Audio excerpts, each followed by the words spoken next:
Hi, welcome to Unique Parenting. I am B Moise, and today I want to have a conversation with you guys about why kids don't listen the first time and what you can do about it. Sometimes it seems as if kids are just not listening and you're kind of repeatedly saying, hey, come here, don't do this, don't do that, especially if you give an instruction like, can you go do this right now, or can you do that? Or if you're just calling them in general and they're not responding, there's usually a reason behind why a child is not responding. So if your child is not responding to what you're saying, they may have an auditory processing disorder or some type of issue where they don't necessarily hear every single word that is coming out of your mouth. So auditory processing can slow down basically your child's ability to hear information and to process things.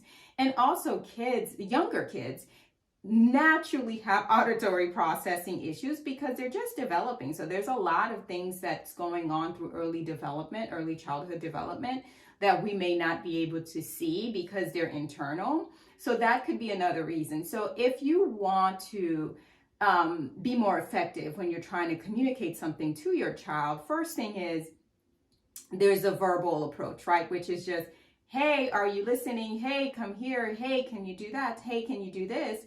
Sometimes your child does not process all of the words, right? So I know for my son, if I give him like 50 commands, like, hey, Jay, can you do this, do that, do this, and do that? He may not do every single thing on that, on my checklist because he didn't process every single piece of information. So if you're going to give a verbal request, you may want to break it down into simpler steps or 3 steps or a couple of less commands so that give your child the ability to process all the information. So the first kind obviously is verbal.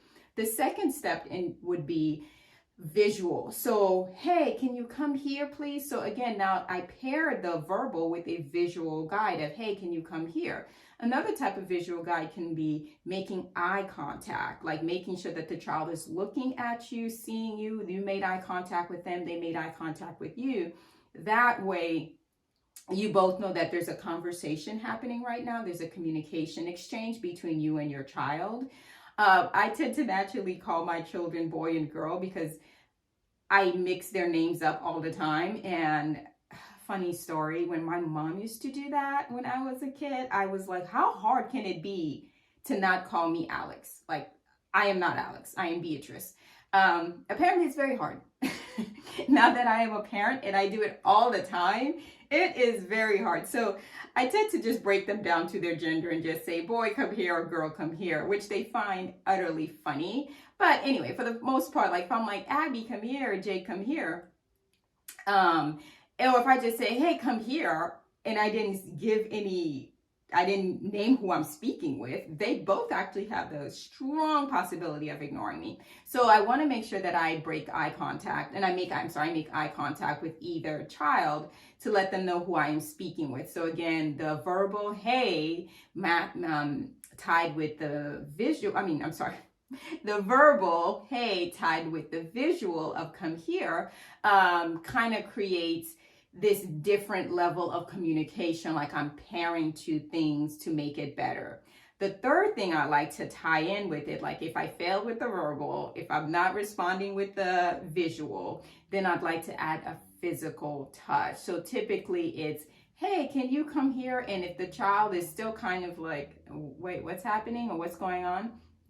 I will physically walk to my child and kind of put my hand on their shoulders and just kind of say like, hey, can you do this? So it's kind of like a physical prompt. When this works the absolute best is when my children are on their electronic, because I will not be able to get or maintain eye contact. And even if I do, especially when they're on their electronics, I don't really think I have their attention. So this is when I do a physical touch. It's kind of like a reminder, sensory reminder of, hey, you're going to do something now. You have to do something now. And that works really, really well. So if you're having a child that's, not responding to when you're calling them, or you want them to stop what they're doing, or not really following directions very well, remember to do the 3 things of the verbal, the visual, and then followed by the physical. That will help decrease your frustration and also help the child kind of be more attuned to when you want to communicate something, or when you're telling them to do something, or when you're just simply calling them.